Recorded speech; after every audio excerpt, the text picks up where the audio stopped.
Thank you for having me. I'm so grateful for the opportunity to speak to you today about compassion, fatigue, and resilience in the oncology practice setting and share with you a nurse-led initiative that resulted in our self-care room named The Well. Next. So I work as a staff nurse on the hematology oncology inpatient unit at St. Michael's Hospital, located in the heart of downtown Toronto, Ontario, Canada. So Ontario is a province in central Canada, and on the large yellow map, Toronto is indicated by a black star on the north shore of Lake Ontario, the smallest of our 5 Great Lakes. The city's home to 3 million people, and the 6.5 million people who live within the Greater Toronto Area comprise 40% of Ontario's population and 16% of the entire population of Canada. So while Canada is a country of beautiful, wide open spaces and nature, we are located in the hub of its largest urban center. So St. Michael's is a 460-bed teaching and research hospital and is part of Unity Health Toronto, a Catholic healthcare organization. We serve a very diverse multicultural population through our many areas of expertise, which include inner city health, heart disease, neurosurgery, cancer care, care of the homeless, global health, and critical care and trauma. We are a designated level 1 trauma center. Now, I can tell you that as a longtime employee of St. Michael's since 1991, I've always been proud of our mission and values and the commitment to caring for the most vulnerable within our community. Next. So a bit of background. In 2019, my manager presented us with staff engagement survey results in which our HEMONC team members ranked workload stress as the least favorable amongst all the measured work parameters. This included the staff of our outpatient chemotherapy clinic or medical daycare unit and our inpatient unit. We were told that an action plan was required and any suggestions were welcome.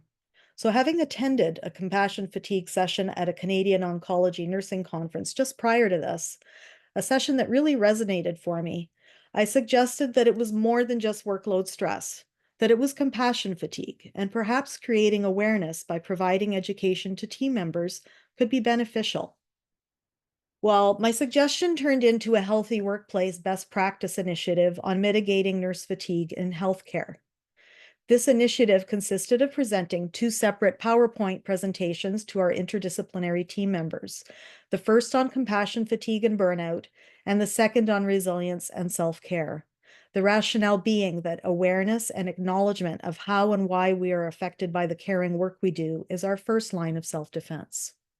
Now, 2 years later, a corporate opportunity titled the Joy Fund provided us with the ability to fund a self-care space dedicated to our team members. Next. So with the time I have today, I want to promote and encourage self-reflection and self-awareness within each of you with regards to your unique experiences, challenges, and rewards of practicing as an oncology nurse. I'm going to highlight some of the content of the compassion, fatigue, and resilience PowerPoints that I presented to my team. And then I'll share and reflect upon the creation of our self-care space called The Well. Next. Compassion fatigue is defined as the profound emotional and physical exhaustion that helping professionals and caregivers can develop over the course of their career.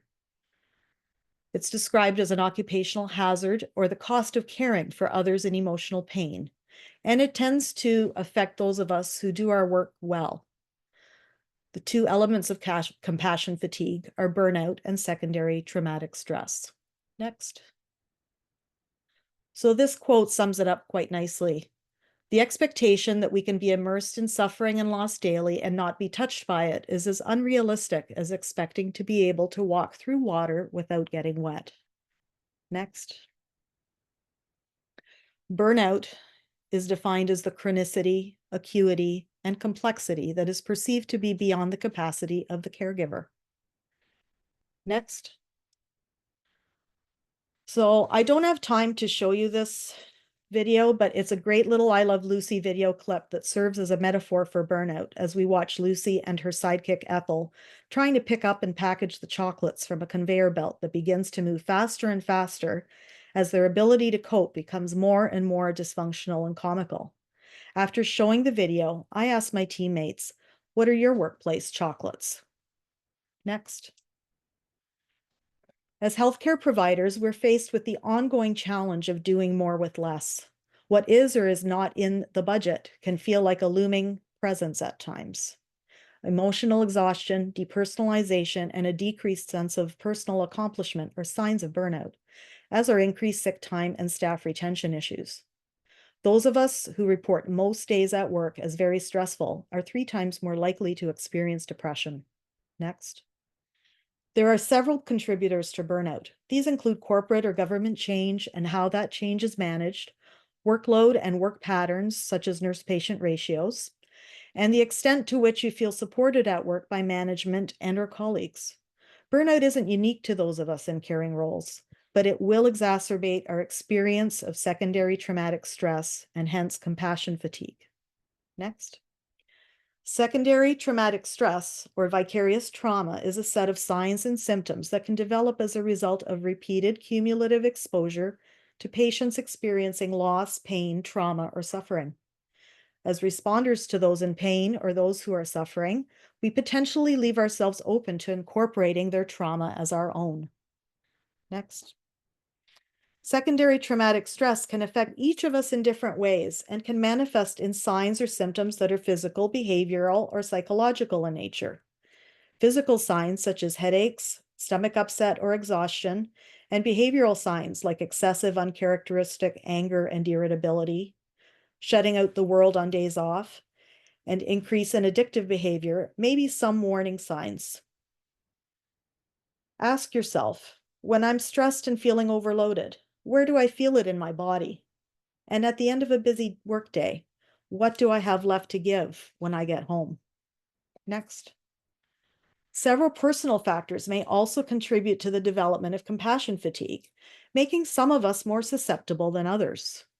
Reflecting on how your personality or childhood and family history may play a role can be a very painful experience at first. But recognizing, for example, that you are an empath, like me, or that you have difficulties setting boundaries and expressing your feelings in a healthy way, or that you were raised within a family that values self-sacrifice can lead to self-awareness that helps you understand why and how your work affects you. And you can then take steps to reduce the negative effects. Your life circumstances and what you have going on outside of work also plays a huge role in compassion fatigue development. Spending the workday caring for others, then going home to a whole other set of cares and responsibilities can take its toll. We need to recognize this and go easy on ourselves and ask ourselves, is there a task that I can delegate or let go of that will make a difference and give me some needed breathing room? I love the Buddha quote, "You yourself, as much as anybody in the entire universe, deserve your love and affection." Next. Compassion satisfaction is the positive reward we experience as oncology nurses. It is defined as the pleasure you derive from being able to do your work well, and it's inversely related to compassion fatigue. Last week at my work, for example, we discharged a 55-year-old man with mantle cell lymphoma that was in remission. He was headed to oncology rehab after a long admission of many weeks, during which his initial prognosis had been guarded at best. Pushing his walker, he walked past the nursing station towards the exit with his petite mother following him, and both hugged and thanked each of the many team members present.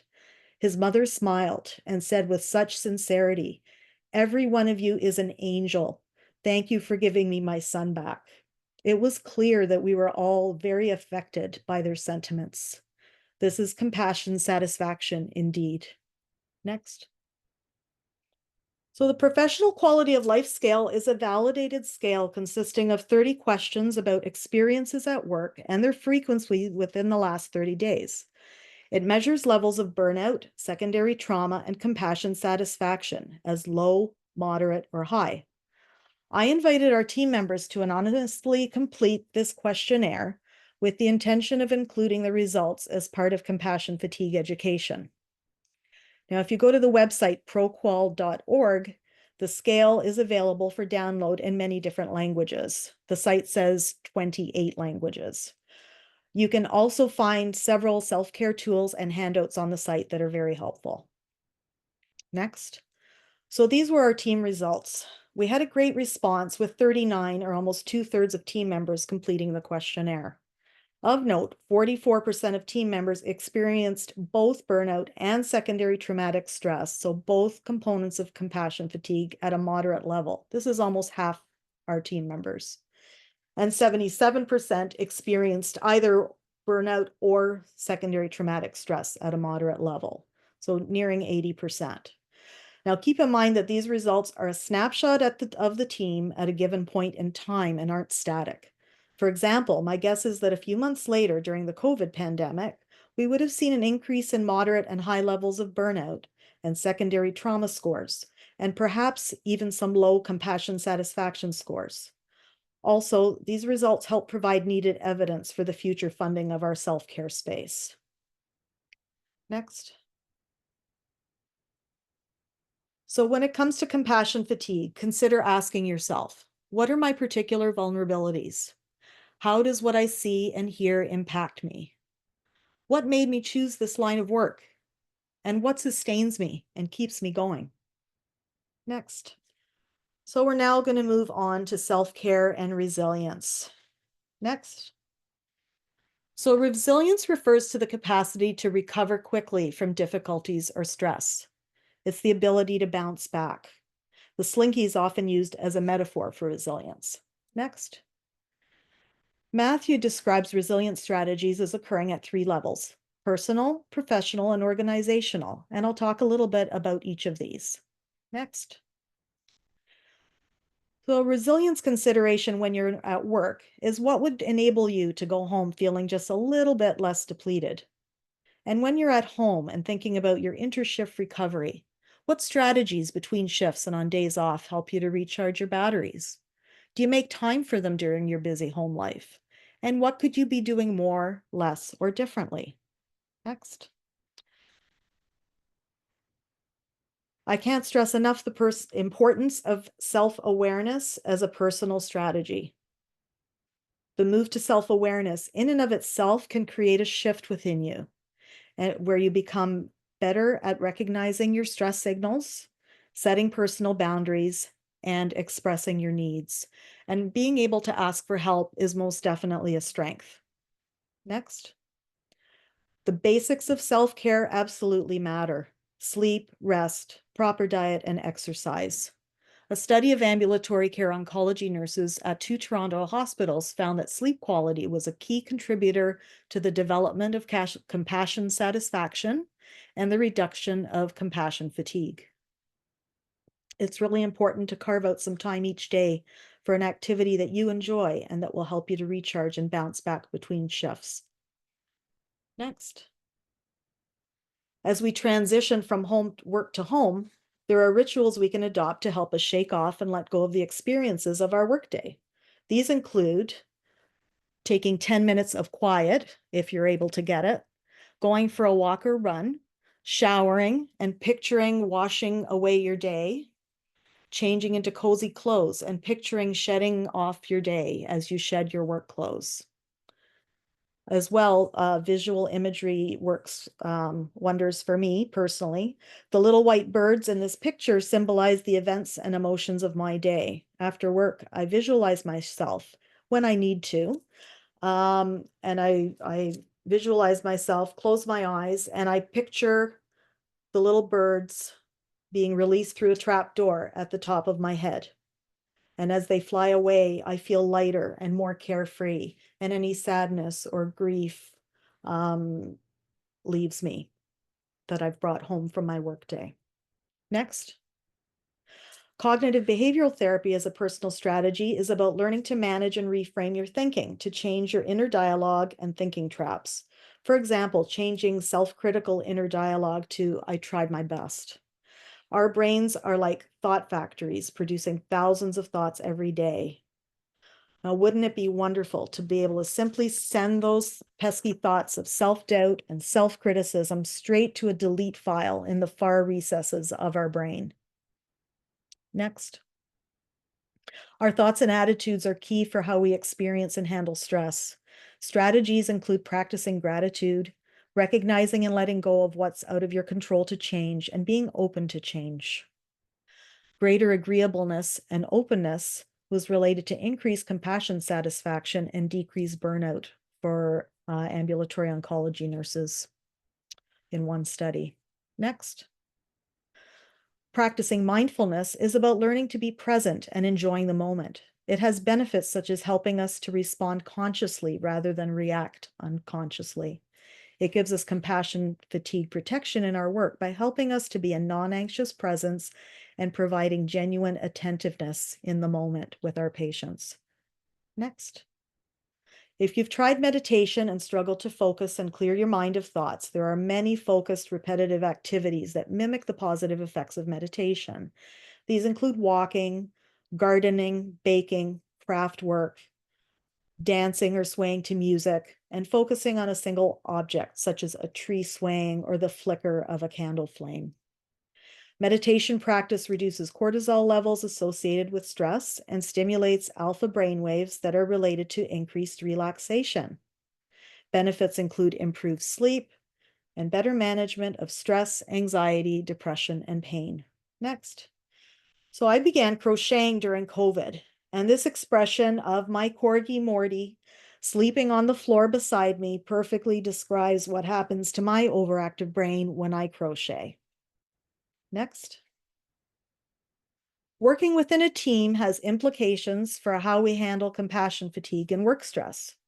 Being part of team decision-making, team cohesiveness, and support among team members affects job satisfaction and can make or break your day. Informal checking in with each other daily can make us feel valued and supported in our roles. And sometimes laughter truly is the best medicine. Next. Participating in team building activities at work and in professional association activities, such as this global conference that we're in today, creates engagement, social support, and a sense of connection and belonging within your team and within your profession at large. Taking professional development opportunities that increase the skills and knowledge you need to do your job more effectively and confidently will also lead to higher job and compassion satisfaction. Being able to take time away from direct patient care can also help reduce compassion fatigue. Next. So when I presented all this education to my team, a few nurses asked a very valid question. This is great and everything that you're presenting this information to us, but what is the response of our employer? And what's their responsibility when it comes to our work stress and compassion fatigue? Next. So Matthew identified a number of employer strategies and responsibilities, and these include acknowledging and openly discussing that compassion fatigue occurs, which helps to normalize it for staff, and fostering a supportive, safe, healthy work environment. Next. So my employer has implemented a number of strategies over the last few years aimed at supporting staff and promoting a healthy workplace. The creation of a corporate people strategy, for example, led to the Joy Fund initiative that funded our self-care space. Next. So the idea of a self-care space is supported by my provincial nursing association best practice guidelines for mitigating nurse fatigue, which recommend that dedicated areas for staff breaks during the work period that promote rest and relaxation will be beneficial to team members and patients alike, and that organizations create a safe, secure area where staff can have uninterrupted rest and sleep periods. My manager really supported the idea and provided the space. So I then began to talk to teammates and solicit ideas of what they would want to see included in the space in order for them to want to spend time there. They liked the idea, and one nurse said to me, "Sometimes we just need a place to go cry." Next. So it's finally time for me to welcome you to The Well, which we opened to coincide with Oncology Nursing Day. And this was the flyer that we posted and emailed corporately. Next. So as one of 10 Joy Fund finalists, this is a summary of the pitch I made to the Joy Fund committee in order to be awarded funding. I identified that our team members did not have a dedicated space to go to de-stress, reset, or release emotion, and that creating such a space is supported by best practice guidelines and by Unity Health's people strategy of making wellness and stress reduction our top priority at work. So staff engagement survey and ProQual results provided evidence for why we needed the space, and compassion fatigue was identified as a barrier to joy at work and in creating best care experiences. Next. So, having been awarded the funding, I was assigned a project coordinator who created a vision board for the room and all the items that would be purchased for it. A full body massage chair was expensive and took up much of the budget. So I found a perfectly good massage recliner on Facebook Marketplace for the other side of the room. So we did get our one really good high-end massage chair. Other purchases included a Himalayan salt lamp, exercise equipment, art supplies, and room decor items. We included all items wanted by team members. Next. The name of the room came from this quote by Rumi: "Never give from the depths of your well, but from your overflow." And so it was just the idea that each of us could go to this room where we could replenish our individual wells that were running dry. Next. So this is a before picture of the room, just a very generic room that wasn't getting very much use by anybody. And next. So this is the room after we put all our massage chair and recliner and all of our items in it. Now it does look a little stark to me. I wanted to put a beautiful tapestry on the back wall. It's now behind me. If you can see me, it's in behind me. I'm enjoying it in my home. And next, but this is what the room looks like all the time. Apparently nobody knows what the actual paint color is because the lights are never on. We always have this beautiful glow of the Himalayan salt lamp in the room. Next. So challenges in creating the well basically had to do with me underestimating what and who the process would involve, how long it would take, and how much of my personal time would be given to the process. Completing the initial online application for the Joy Fund was only the beginning.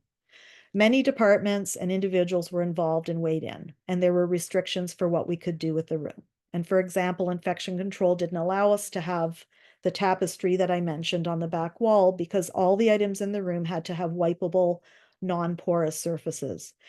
And the room use was restricted to 2 people as a social distancing consideration. Next. I recently interviewed a number of team members for feedback on the well. The responses had some common themes, which were that it is used for massage, rest, sleep, and a place of quiet, that the space feels calm, separate, different from the unit and hospital, and they couldn't identify any changes they would want. So that's when I discovered that they had no idea what the color of the room was I suggested maybe that we would paint it something soothing, soothing green that was more spa-like, and they didn't feel it was needed. So some of the feedback I got was that it's a quiet place where I can get away from the noise of the unit, and I do a lot of thinking there.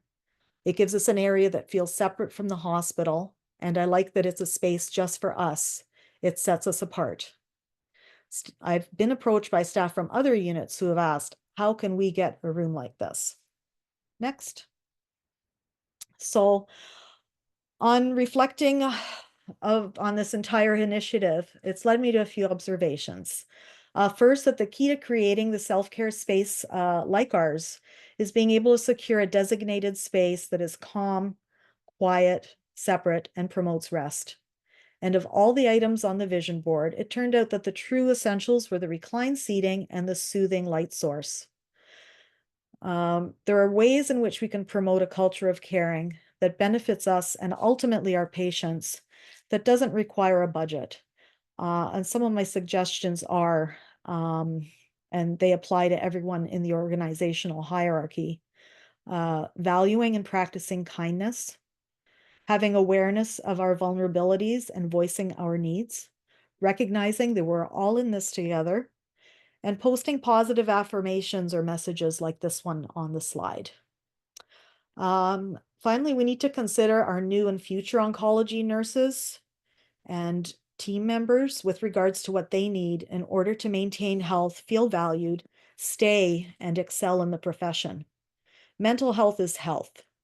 And in Canada, the Canadian Mental Health Association and other organizations have reported on the increasing prevalence of mental health struggles of post-secondary students on campuses across the country.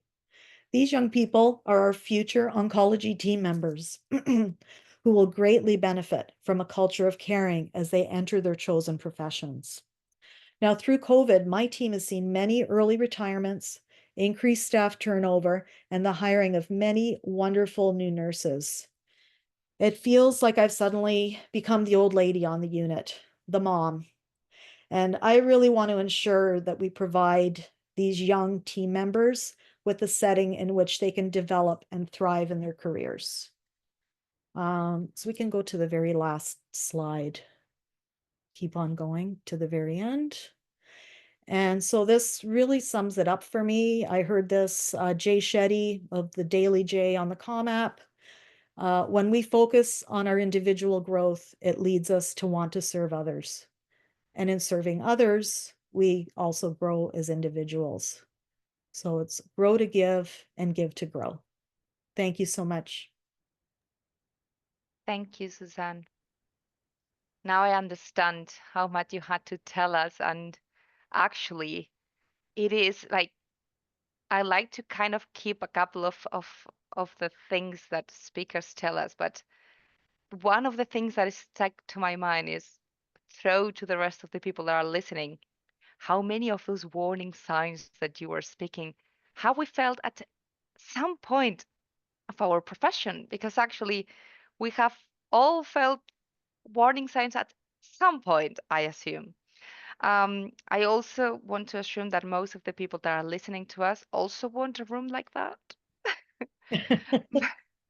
But I'm gonna start by thinking of one of the key free points that you gave us. Be kind with each other and be kind with yourselves. Starting with yourself. I think that's something that we can do for free and actually is the most powerful tool that we have.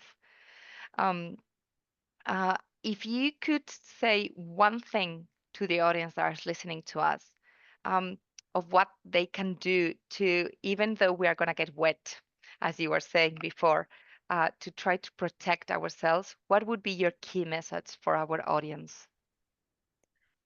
um, I think it's all self-awareness, self-awareness, self-awareness. It really does if you can develop that self-awareness to know what your signs are that maybe you're not coping so well with some things at work. And it is all about the fact that you're passionate and love what you do.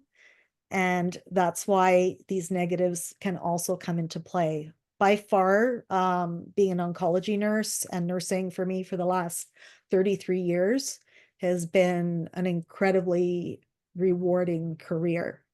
And by far the positives outweigh the negatives. I just, after this many years and decades into my career, I just have begun to recognize the longer you are involved in providing direct patient care, you need to keep adding to your repertoire of things that you do for yourself in order to maintain that excellence at the bedside.